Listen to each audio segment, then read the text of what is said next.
The unbecoming. It began not with a bang, but with a smudge. In our small, isolated town, the dread didn't arrive like a storm. It crept in like a rising tide. At first, it was just the fleeting glimpses, the trick of the light in an alleyway or a reflection in a shop window that didn't quite match the person standing before it. We saw figures. They wore our clothes and walked our streets, but their heads were nothing more than smooth, featureless spheres of pale skin. No eyes to weep, no mouths to scream. We called it mass hysteria. We told ourselves the isolation was finally getting to us. We laughed about the eggmen over coffee, ignoring the way our hands shook as we lifted our mugs. But the laughter didn't last long, because soon, the things we touched began to fail us. It started with small objects. A set of keys left on a counter would simply cease. Not lost, but gone, as if the space they occupied had been edited out of reality. Then, the erosion turned inward. It moved from our pockets to our minds. You would wake up and realize the name of your childhood dog had vanished. You'd look at your wedding album and see your spouse standing there, but their face would be a blur of flesh-colored static. The horror wasn't in the losing, it was in the forgetting that you had ever possessed it. We were being hollowed out, one memory at a time.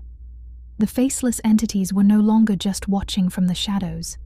They were standing in our hallways, sitting at the foot of our beds, silent and patient, waiting for our identities to dissolve.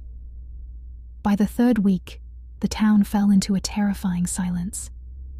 You could walk down Main Street and pass a neighbor, only to realize their nose had smoothed over or their ears had retreated into their skull.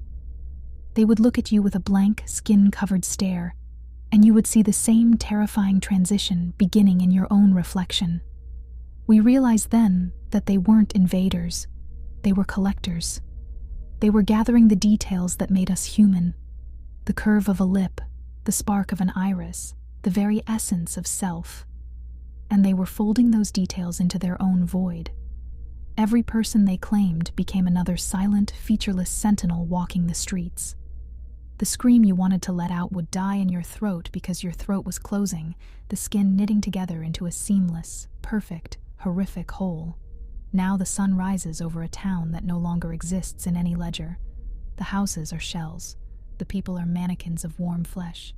There are no names left here, no stories, no grief. There is only the smooth, quiet perfection of the unbecoming. As I speak these words, I can feel the texture of my own voice thinning. I look at my hands and see the lines of my palms fading away like ripples on